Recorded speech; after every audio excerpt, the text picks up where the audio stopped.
এই অপারেশনটায় যখন থেকে ঘটনা ঘটেছে, কলকাতা পুলিশ কমিশনার স্পটে ছিলেন। তিনি আমাকে টাইম টু টাইম মেসেজ দিয়েছেন এটা ডিজাস্টার।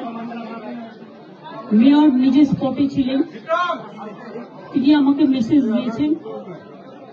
সুজিত বোস আমাদের ফায়ার ব্রিগেড মিনিস্টার, তারাও সারা রাত এখানে ছিলেন।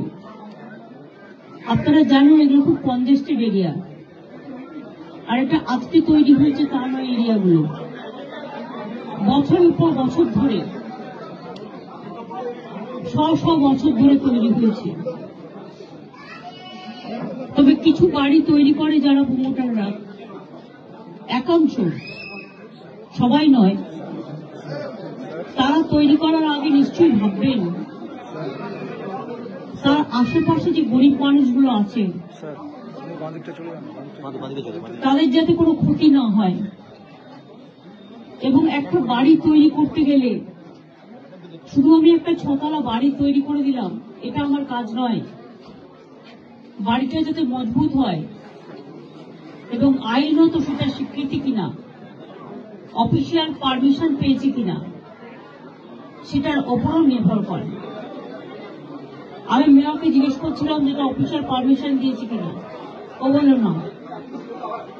এগুলো সমস্তই বেআইনি কিছু কিছু হয়।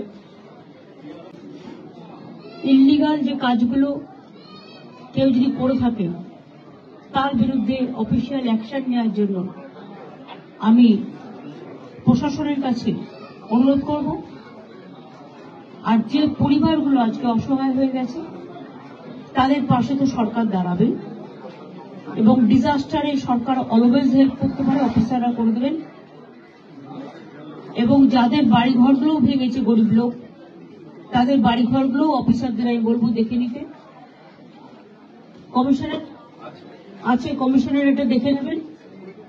তাদের পরিবারগুলো, প্লাস যারা ইনজিউর্ড হয়েছে তাদের পরিবারগুলো, প্লাস ঘর বাড়িগুলো, প্লাস বেআইনি যে কাজের জন্য এই ঘটনা ঘটেছে অ্যাকশন নেওয়ার জন্য।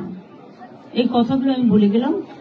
আমি একটু এখান থেকে হসপিটালে যাব, কারণ পরিবার পরিজনরা হসপিটালে আছে, তাদের সাথে একটু দেখা করব।